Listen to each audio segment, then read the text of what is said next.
Good morning, people. It's Duncan at Free as an Eagle, and this is November 8th. It's a Friday morning, a little cool and breezy. The sky is really moving along. It's been blustery up here lately. We're up in southern Vermont and working on the A-frame.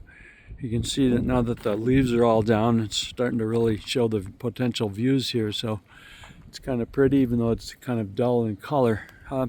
So anyway, this morning's emphasis is going to be on dormer construction, because I had somebody comment the other day that I was not getting into the detail of explaining certain things, and I realized a lot of the people that watch this video may not be carpenters or have construction experience, so there's a lot that I kind of blow over, and because I've been doing it for a long time and not explaining everything in more detail. So I'm going to take a little bit of time this morning and talk about the different things that are involved in dormer construction. And I'm not a master of this. I've been doing carpentry for a long time, but dormers are kind of not a rarity, but not something you do every day. It's not like stick-built construction where, you're building boxes.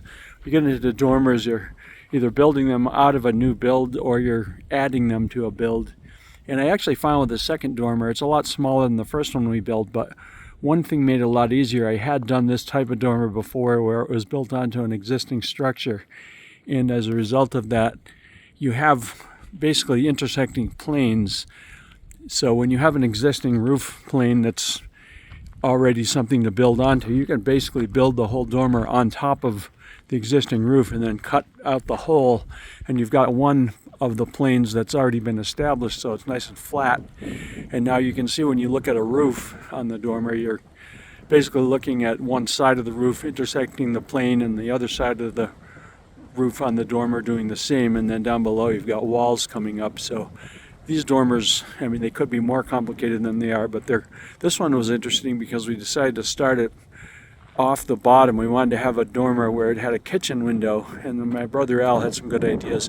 Rather than starting from the bottom plate on the house and going up this, because we started it higher up, I think we're at 42 inches for the kitchen window, and we wanted to have a kitchen window and then have the whole dormer extend up into the second floor, which really is a nice feature. When we go inside, you'll see how beautiful it really is to have light coming in different directions.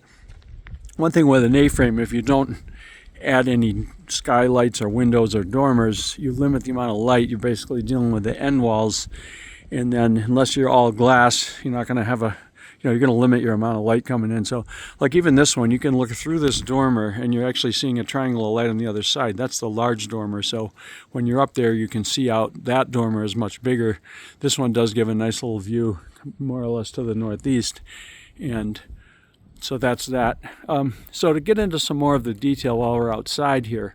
So you get the bottom part of the dormer. You have walls coming up off the existing house, so you lay a wall plate. Now I've covered some of these things up, you're not going to see them, but this is all built off of flat 2x8s. Everything on this A-frame is kind of overkill and overbuilt. The rafters for the actual A are 2x12s, which leaves a huge amount of room for insulation.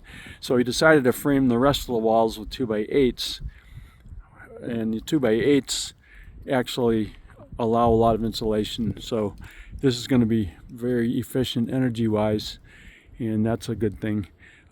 So to get into more of the detail, so you can see in the bottom of the roof, I put ice and water shield 2 courses up because I had a roofer suggest to me that doing that might be wise, because this roof's going to have a lot of snow spill off onto the ground below and pile up against the building. And as a result, you want to be very watertight. And again, it's very windy up here sometimes, so this is going to see some weather. So the dormer, you can see the window opening. It's been framed. I've plywooded it. And then as you go up into the second level, what that header above that window represents, the header being a cross piece that offers support for what's above it, it actually is the end of the joist box. The floor joists for the second floor kind of die into this opening, and I framed it down a little bit to leave room for the trim on the inside. So the joists come across for the first floor. That kind of defined where this bottom of this dormer was going to be. So the front of it represents kind of the outside of the wall area, and then we built off of that to go up into the actual dormer. So I'm going to go into this. I'm going to zoom in a little bit. So this is a gable dormer. You can have a shed dormer, which basically has a flat type of roof sloping down, say, toward us.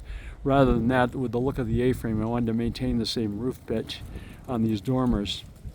So you can see up there, what we have is you can see rafters on the inside going up. Then there's cross pieces up in the peak that tie the rafters together. I call those gussets. I think that's a legit term. And then above that, right above those gussets, is a ridge, and that's kind of concealed. I'll zoom in a little bit so you can see sections of it. Kind of dark down here. So if you look up inside there, now the outside, the outermost two pieces you see are what I call the fascias. They're fly rafters by some definitions. They're rafters that are out beyond the actual roof structure per se, and then they create the overhang. And then what you see on the fascias, they're on the outside facing us, and then up underneath there you have the soffits. Soffits are something that run under an overhang, and the soffits down below here too. So these soffits, I've got staging in the way, it's a little hard to see this, but if I zoom out past these boards, you can see this pine that I stained.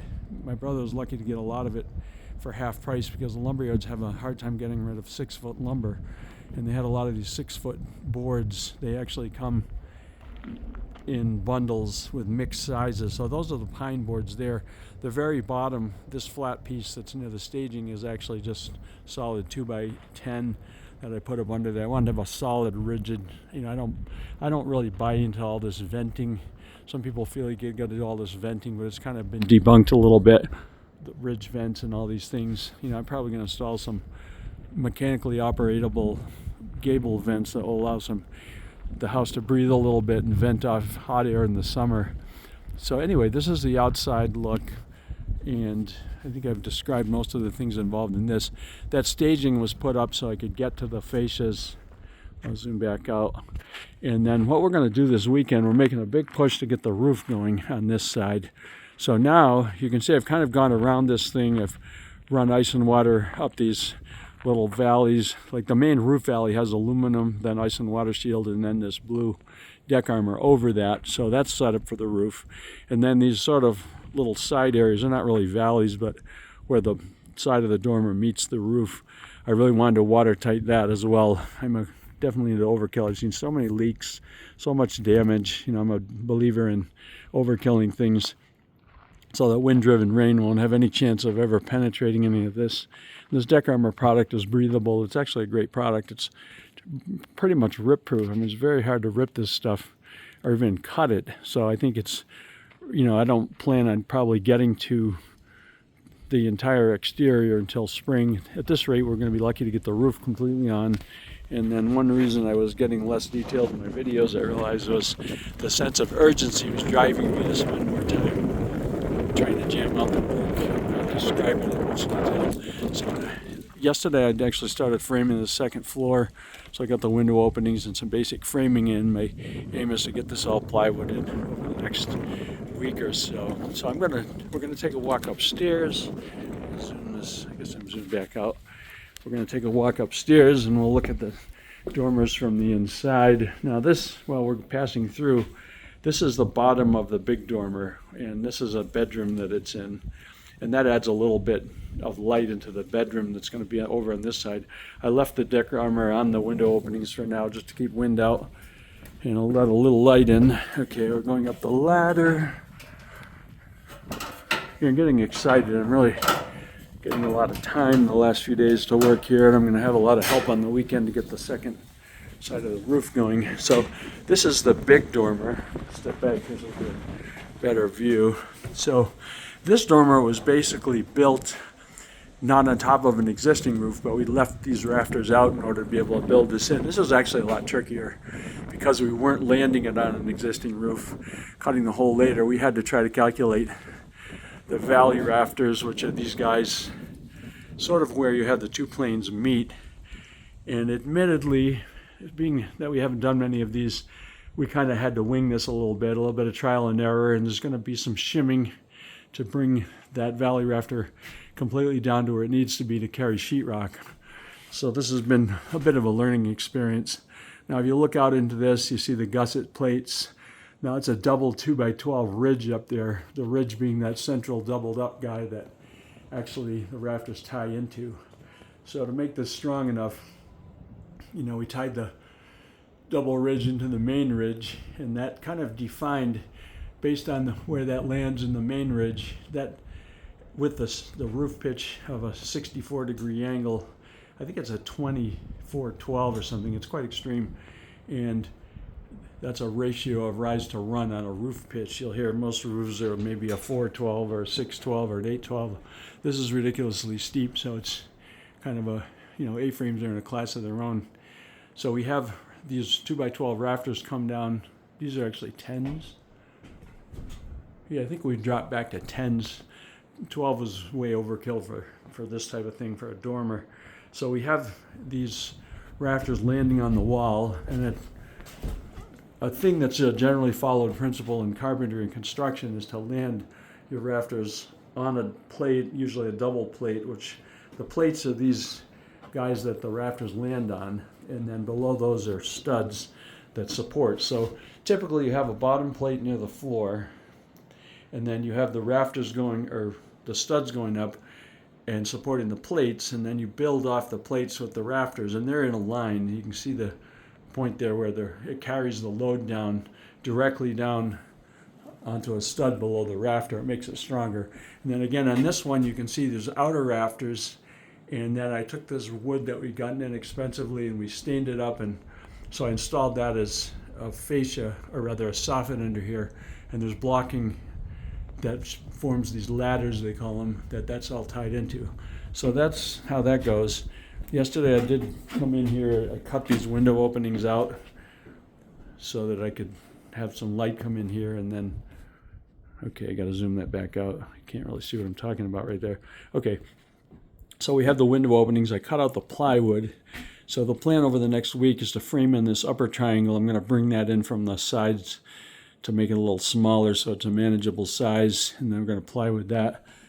So here's a look as I spin around toward the driveway side.